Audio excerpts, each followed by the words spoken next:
5 பெற்றால் அரசனும் ஆண்டி ஆயிடும் அப்படின்ற ஒரு பழமொழி இருக்குதுங்க. இதுக்கு நிறைய விளக்கங்கள் சொல்றாங்க. அதுல வந்து ஒண்ணு வந்து என்ன சொல்றாங்கன்னா வந்து 5 பெண் பிள்ளைகளை பெற்றவங்க தகப்பன் வந்து ஆண்டி ஆயிடும் அப்படின்னு சொல்றாங்க.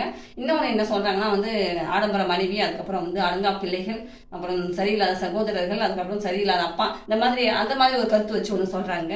ஆனா நான் படிச்ச வரைக்கும் என்னன்னா, அந்த காலத்துல வந்து மழை அரசன் ஆட்சி செய்த காலங்கள்ல மழை அதிகமா பெஞ்சு நல்ல வருமானம், நல்லா வந்து விளைச்சல் அதிகமா இருக்கும்போது மக்கள்கிட்ட வரி வாங்குறான் இல்லையா, அதே போலயே வறுமையான காலங்களிலும் மழை பெய்யாத காலங்களிலையும் மக்கள்கிட்ட அந்த அரசன் வந்து அதே போல வரி வாங்குவானாம். அந்த மாதிரி வரி வாங்கும்போது அந்த மக்கள் வந்து என்ன பண்ணுவாங்களாம், அந்த தன்னுடைய உணவுக்காக வச்சிருந்த அந்த தானியங்களை எல்லாம் வரியா செலுத்துவாங்களாம். அப்படி வரியா செலுத்தும் பொழுது அழுதுகிட்டே அதை கொடுப்பாங்க. ஏன்னா அவங்க குழந்தை குட்டிகளுக்கு சாப்பிட வந்து உணவு இருக்காதான். அந்த மாதிரிலாம் இருக்கும்போது அந்த தானியங்களை எடுத்து கொடுப்பாங்க.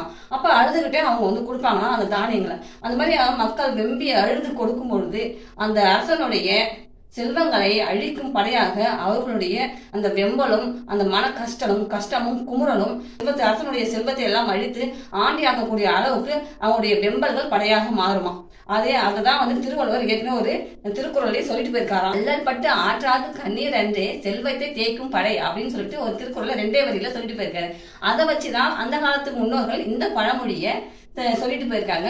அவங்க வந்து 5 அப்படின்ற இடத்துல வந்து 5 பெற்றால் அப்படின்னு போட்டாங்க. அது 5 பெற்றால் 5 பெற்றால் அரசனும்